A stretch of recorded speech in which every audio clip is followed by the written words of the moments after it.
Welcome to Proud Product Peeps. Today's guest is Chris Osterhout, SVP of Strategy at Diagram. Learn why he's most proud of being trustworthy, transparent, and genuine. Welcome to the show, Chris. It is wonderful seeing you. I don't think I've seen you in like 2 years, so this is a great experience for me. A lot more gray hair now, that's for sure. For me. Yes. I can't wait until it's like all gray or white because when I play Santa, it sucks having to wear a fake beard. I'm like, I have the beard, but nobody wants a hip Santa, apparently. That's right. You're halfway there. Yeah, exactly. And I don't want to color it because then like it's a never ending experience. So we didn't worked together directly. You were a partner, but we spent a lot of time at different user conferences, different shows. So some of the things that we'll talk about today, I'll be learning about as well. But really appreciative that you joined and willing to go through this. Yeah, awesome. Happy to be here. So today, as we're recording it, even though we're not launching it today, is the start of the American League Championship Series. And as a lifelong Yankee fan, I grew up in Connecticut, so I have the rights to be able to be a Yankee fan and not one of those bandwagoners like my son. But you have a story from when you were in Bali and you were kind of in the middle of a rivalry between Cubs fans, I think, and White Sox fans. Would you talk a little bit about that? I thought it was an interesting story. Yeah, I think it's funny because, at the office, I'm not a huge baseball fan personally, but there are a lot of really opinionated folks here. We're in the Chicagoland area, so we've got people that work for us that are hardcore Cubs fans, and we have other ones that are hardcore Sox fans. And I don't know, it was about 10 years ago we were in Bali, and if you've ever been there, you know that the sun in Bali is no joke. Like, you get up at 7 o'clock in the morning and it's already feels like it's 100 degrees and you're getting smoked. And so we were at breakfast one day and we saw these two guys. One was wearing a Cubs hat and one was wearing a White Sox hat. And we could kind of overhear their conversation. And they're like, hey, here's the thing. Like, Cubs fans, they don't burn in the sun. And the Sox guy's like, nah, we don't burn in the sun either. And so I see them both pop their shirts off and they're walking the streets of whatever town we were in Bali. And about 2 hours later, you see them both. The Cubs guy's got his shirt back on. The White Sox guy's right behind him, and his skin is as red as whatever's on that photo behind you. Like but it's true. It's exactly how the rivalries happen at the office. Like, there are people that will die over their team. Like, it was crazy to watch, but it was like, this is happening in real time. Also, transparently, like, I'm halfway around the world. Like, what's the chances of seeing two Chicago people from two different recruiting teams, so to speak, in the same place? It was just a wild experience. Yeah, I mean, sports fans get crazy. I was never fanatical, but I've been around some fanatical people, and especially, Yankees, Red Sox rivalry is, one of the top 10 in sports probably. And going to some of those games was pretty intense. But when my son was younger, he's 20 now, about to be 20. When he was younger, whenever anybody had a Red Sox hat, I would say, go tell them what you should tell them. And he would always be able to go up and say, Red Sox suck. And as an 8-year-old or 6-year-old, it's okay. I don't think he's going to try that as a 20-year-old now. No, my wife is a big Tigers fan, and we went to a White Sox game one time. And she's the only person. It was the Tigers versus White Sox, and she was the only person in the sea of White Sox people with a Tiger shirt on. I didn't want to sit by her. I was like, this is dangerous. Like, we should not be here right now. So it was very. And I think you were telling me that she's very outgoing. You're outgoing, but I can imagine, did she enjoy antagonizing people? Uh, we were originally from like the Upper Peninsula of Michigan, where there's next to no crime. So she was very comfortable with, like, hey, it'll be fine. I'm like, it's not gonna be fine. Let's get out of here. She was totally fine with it. So absolutely. Yeah. So, from our different experiences together at user conferences and stuff, I do remember you as a, outgoing person, but I also, capture you as a quasi introvert or homebody to a certain extent. I'm very similar in that. And you also had a great story about how you did some user research at a bar for a client. And would you talk a little bit about that? Yeah, absolutely. We were on the West Coast for a client discovery. We're doing a public site and intranet site for this organization, and we happened to get there a day early, and we went to the bar just checking out the local spirits. And there's some folks in there that were off duty, and they had the you saw the client's name on their shirts, so you kind of bellied up to the bar next to them, and you start asking them questions about, hey, where do you work and what's that like? And you just kind of just striking up conversation, but really trying to dig into, trying to identify any pain points they might have, whether it be with communication, things like that. And one of the folks was like, hey, I got a funny story for you. And he starts telling us about how much he hates this other um, organization that happened to be one of our other clients, and they was talking all these problems about like their customer service and everything. So we got a lot of that impromptu interview process, as far as not only were we like, hey, I got to make a phone call to this other client, be like, when's the last time you evaluated your frontline service team and how they're dealing with these variety of scenarios? And I did actually get a funny story from them, and they said, "No, I think we're okay." I'm like, "That's funny because I have a real time scenario in the last 10 days that happened. I talked to the person yesterday, and so it was really cool to have that conversation. They reevaluated their frontline folks, and we're definitely able to use the information we got from this kind of impromptu interview in a bar to drive conversations with the customers the next day when we're in the discovery process." Yeah, I'm a huge fan. I would do things. I would call it mystery shopping when I was kind of in the customer service world for eGain and then Kana. We were selling email solutions or call center solutions, and I would, before going into a customer, I would email them, call. I would experience their service, and I've been kind of lucky enough where most of the customers that I've had are places I'm a customer of. So I've already had some baseline experience of what to expect. And there was one time this customer prospect in San Francisco where they give you a typical RFP, right? Like you have all these check boxes that they go and they're analyzing. And we walked into this room. There's like five of us. It was a big deal. There was 30 people from the client, and we're supposed to have an all-day meeting. And that's when I was in pre-sales and I was demoing. And they said, okay, start. Please go through the exact order that we gave you the requirements in. And I said, no, you know what? And I delivered them a 25-page report based on the service that I experienced. And I put it in front of them dramatically. And they were like, oh, and our sales person, even though he knew I was doing it, was like, he was upset. Like he's like, we're going to lose the deal, because he saw their faces.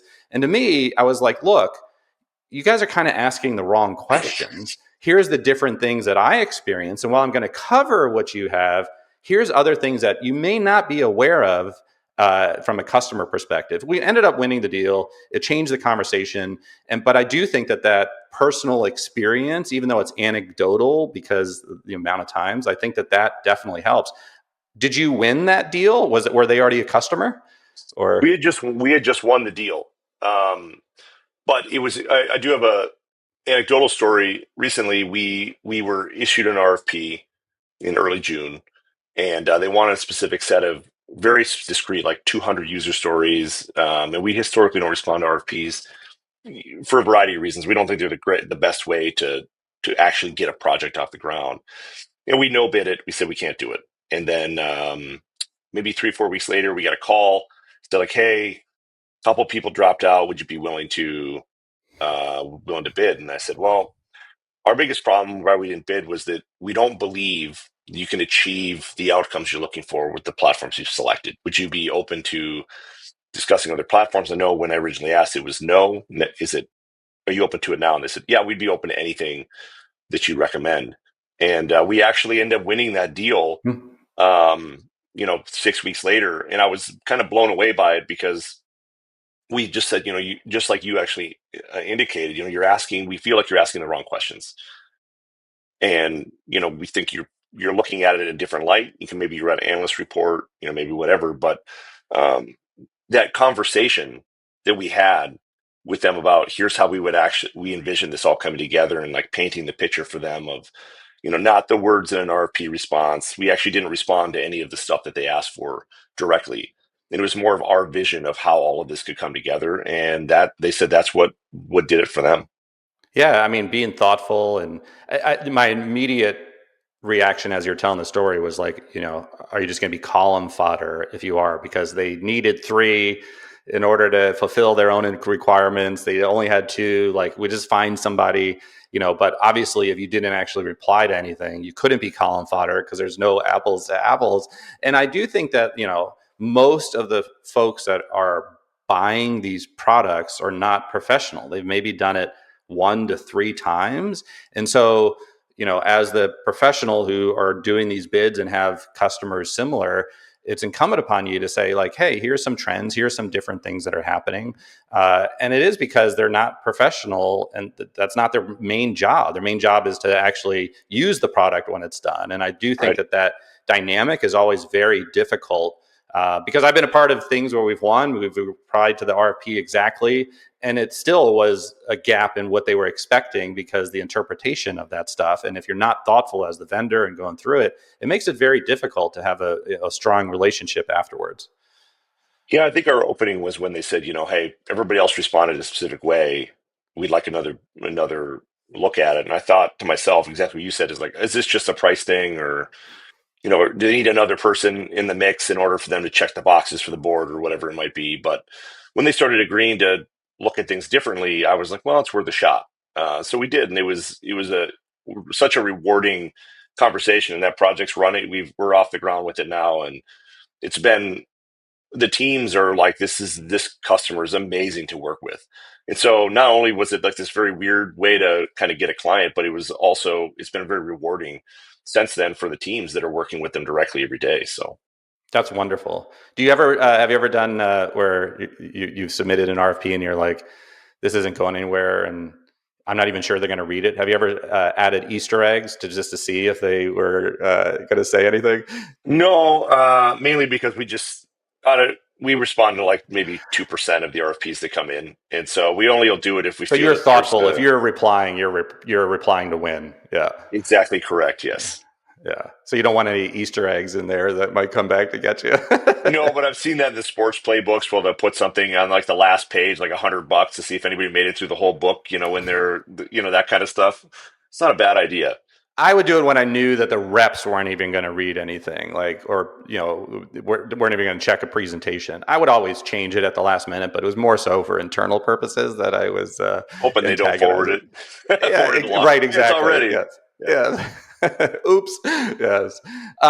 With that, I think it's a good background as to type of person you are, and I'm just curious, what's made you most proud in your career? What are you most proud of? I think that, for me, when, when I'd say we get 50% of the people that call us, they can't afford our services. And somehow over the course of many, many years, the folks that call, they either know me by name. Someone gave them my phone number, and they're like, "Hey, I've got a problem." Like we've had clients say, "Hey, I invested $1.5 million in a website for the last 3 years. The current agency we're working with is not it's not working. It's still not live. And if I don't get it launched in the next 3 weeks, I'm going to lose my job." Like that's the stuff that calls that I get. And so, for me, I feel like the trust that these organizations either give to me personally or give to our organization is something I'm unbelievably proud of. And when I ask why we win deals, like last week, I was meeting with a client for dinner, and I asked, why did you pick us?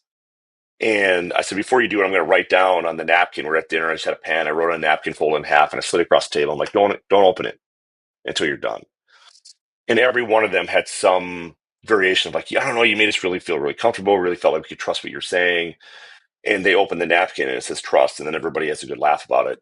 But for me, I mean, the things I lose sleep at night are like folks where they come to us, and I know that they're going to go somewhere else and they're not going to get what they're looking for. But that it's so humbling for me to experience that where folks, we have our road, you drive our roadmap, Chris, we'll spend whatever amount of money that you think we need to spend to achieve these goals that you've outlined for us for the year? Like it's just an unbelievable feeling to be part of that for organizations where they put that much trust in you. And for me, that's my biggest accomplishment every day, every week, every year. And I mean, I that's think high that's pretty awesome. integrity and trust. I do think that it's high. It's undervalued in relationships between a vendor and a customer. I certainly references. I think people say, okay, we know somebody that worked, but that's different than having trust in a group of people at the organization. I think it is undervalued in many aspects. But that high integrity is critically important. Obviously, I mean, it goes without saying, but I do see it. I don't see it often enough. I don't know about you, where of course, you have to gain trust, you have to earn it, you have to prove it. Just because your friend, their friend Mhm. contacted you doesn't mean anything. But what are some of the things that you do to develop trust in that sales process with people that don't really know you, other than heard maybe one good thing about you? Yeah, I think it's being honest and talking to them plainly and just say like, listen, I do think you're asking the wrong questions of yourself. And I feel like even when we were talking to somebody a few weeks ago, the first thing I said is like, even if you don't pick us, please ask these questions to the folks you're talking to later today, because if they can't tell you clearly how it's going to work, these are the scenarios that could happen. And for me, like we had a referral come in a couple weeks ago and they just can't afford our services. And I said, even if you're vetting new partners potentially, feel free if you're not sure what they're saying to you, like send me the information. I'm happy to vet it with you. And they're kind of like, why would you do that? We're not trying to be, we can't work with you. And if that's okay that you can't work with us. I just want to make sure that whatever you do, you're not going to end up in a situation where you do call me in 6 months and I'm going to have to bail you out in a way that it's going to hurt your business. And so for me, I think it's so important that you have that honesty and transparency. And I think it's refreshing for organizations to get it in ways we're never selling. We don't have any salespeople anymore. So about 8 years ago, we decided, here's the thing, commission-based sales isn't for us. And we changed it so that everybody that talks to customers has done the work. So prospective customers or existing customers, you've done it, you've developed, built strategies around it, whatever it is. And so in that sales process, it's almost in many cases unfair for the people that we compete with in certain scenarios because they've got sales team and they might have a sales engineer. We've all done it. Everybody talk on the phone call, like you might have a director of design on the call and he's done 800 projects in varying ways, user research and all those things. And so I do think it's really interesting. And I think the reason that I'm at the company I'm at is because like our CEO allows me to make these promises to customers, even if it means that we may not make the margins that we're looking for. And that to me means everything. You know what I mean? Yep. I think the honesty part, the genuineness for what you offer comes through, and I think that that's difficult sometimes because you can see. I mean, when you go in and you're getting sold a car or whatever, you know Mm. the tactics, right? Like good folks know that trust and trust is a huge part of it, but most people after you go through the experience, you can sense genuineness, and whether it's a tactic or whether it's truly genuine. And I think that is very difficult to land. I don't know what you think about that. Like there is that fine line, of course. Yeah, I do, and I think that even when I buy cars, my wife hates going to the car dealer with me, but it's not because I'm being rude to the folks. I'm just like, here's where we're at. Like, I'll be transparent with you. This is what I need for my vehicle. Here's what it's fair. Like, here's a Carvana estimate. We don't have to hit it. Get close. Be fine. And like, here's where we got to be in the payment. It's fair. Here's the information. And it's not really a negotiation at that point. It's more of like, hey, we're working together. Like, how can I help you? Like, I don't know how this has happened, but the last three cars I've gotten, the person's first sale. And Hmm. so, so I'm like, hey, how do we close this together today? I know it's your first deal. Let's do it together. Let's make it as easy as possible for both of us, and that's how we had the conversation. I think that's a big part when you talk about being genuine. I think it's really about fairness. So if we have an issue on a project, I'll split the cost with the client. Like, hey, we didn't know this was coming in or whatever. Hey, let's split it. we'll cover our costs and that's it. And they'll say, wow, really? Okay, that's fine. But that's fair. Like we missed something because we didn't help you identify that this should be a thing. And you guys missed it because you didn't tell us, but we didn't ask you. And so for me, I feel like education is a big part of the conversation. And I feel Hmm. like my job and a lot of our jobs is really to educate because I don't want to change somebody's business. I want them to have the information, make informed decisions of how to evolve their business. But that's their decision to make. So I think that comes across pretty well in those conversations also. Um, do you remember when was the year that you became a Episerver Optimizely MVP?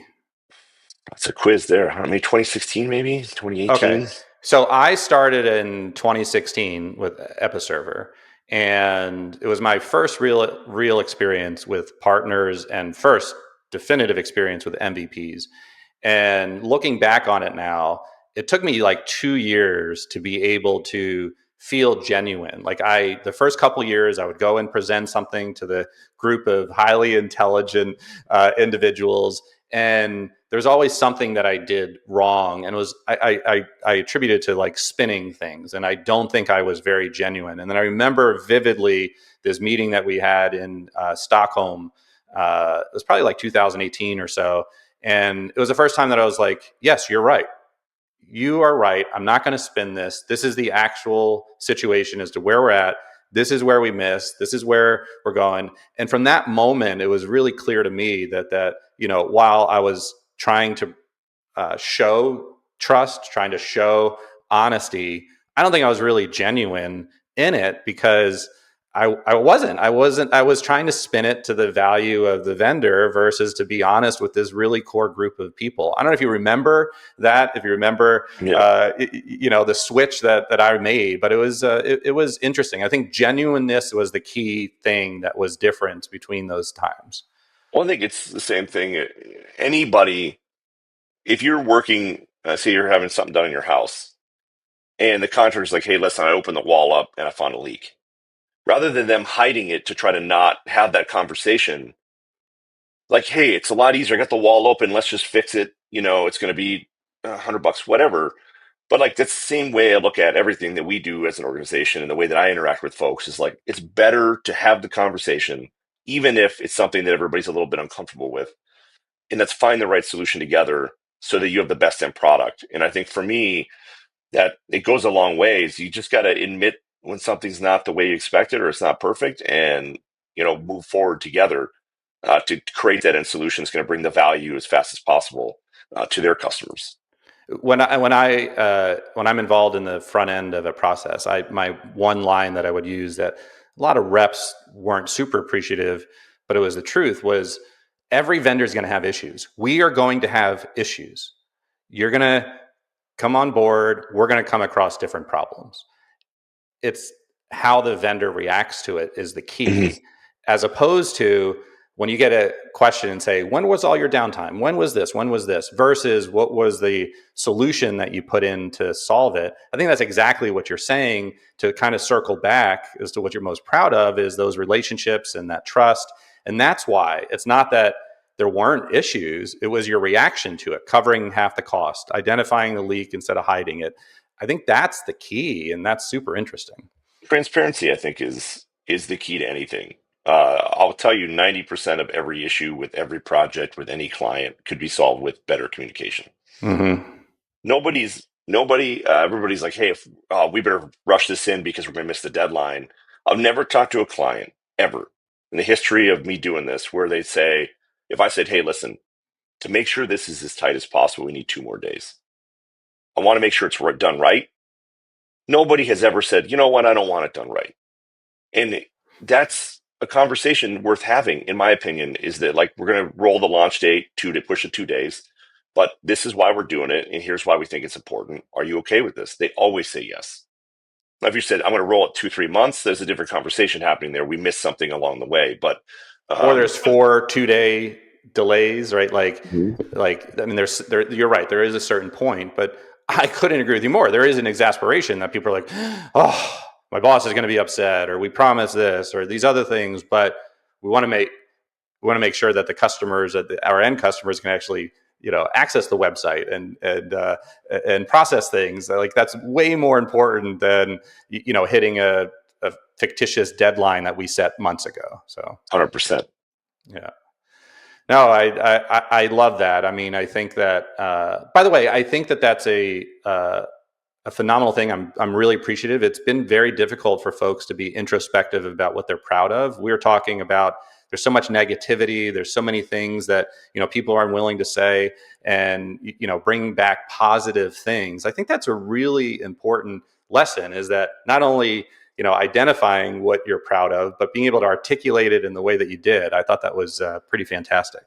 Yeah, thank you. So you have lived in Naperville, Illinois, for about 18 years, if my math is correct. Yeah, Where that's were you pretty originally close. from? Sault Ste. Marie, Michigan, in the Upper Peninsula of Michigan, so way up there on the eastern side, right next to Canada. Yes. Okay. Hold on now, Visually. hold on. You just did what everyone does, which is like that's the lower peninsula. You got to get the upper peninsula on Oh, right. top of Oh, it. like Oh, oh. way, oh yeah, way up there. Hmm. Yeah. So it was like this. Actually, no. That's Switzerland helped with the Upper Peninsula. So. don't tell, um, don't tell Canada that. I don't think that's. They'd be like, no, no, no, no. Yeah, exactly. Yes. Is that the far northernmost, other than in the continental U.S.? Is that the northernmost point in the U.S. or? No, I think Maine goes up Uh, there a little bit further. Yeah, hmm. it's up there though. Yes. Okay. So top two, I would say. All right. So you've been in Naperville, and I've been asking true or false questions, trivia questions about the city that you live in or you're from. So I have Okay, four. Let's see how well you do. Nobody has gotten every one right yet. I don't think So we're let's gonna see. break that streak today. So All right. True or false? Naperville was originally called Francisville. I'm gonna go with false. I don't know if that's never heard that. False. It was Naper Settlement, named after Joe and John Naper. They established it in 1831. I They think that still was have just a that, few by the years. way.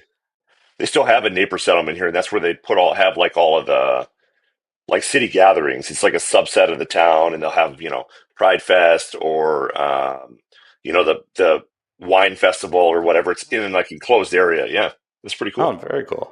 I learned a lot about Naperville. There was actually a lot of. I was worried that I wasn't going to find a bunch of things, but I found some good stuff. Naperville Public Library has been named the top public library for the last 10 years. I'm gonna go with false. True. True.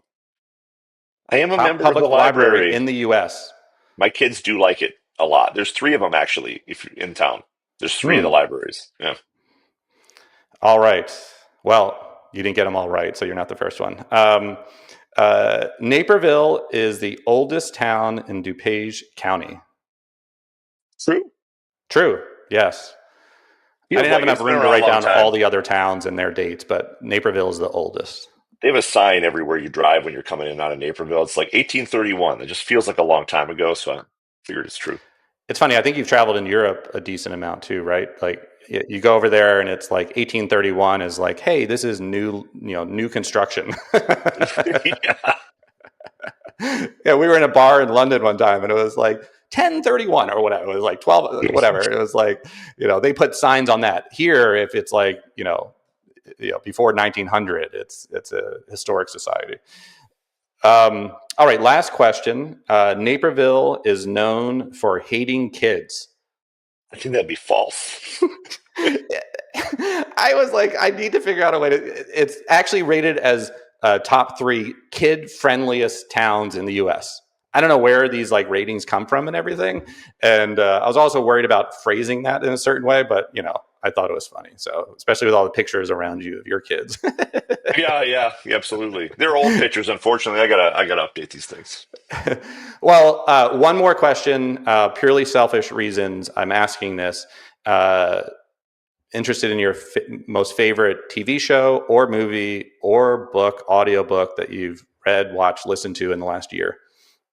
Uh, I think there's so many good TV shows. I don't think we can pick one in particular. Plus, I feel like it'd be very controversial about that. So I would say that I'm a big audiobook guy.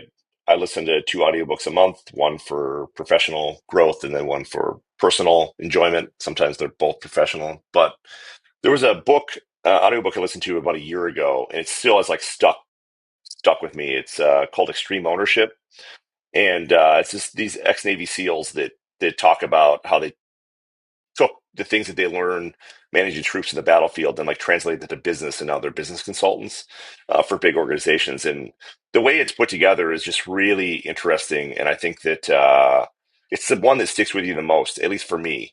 And I still think about it from time to time. I've had my team read it as Mm. well, just to kind of like when I'm talking about things and they're understanding, kind of where some of the concepts are coming from. So I think it's really interesting. And I'm that would definitely going to definitely check be that out. a And favorite. I too am an audiobook guy. So that one is perfect. I'll probably check it out right after this. But with that, Chris, I want to thank you so much for joining podcast. Really great having you. Hey, great to see you. Thanks.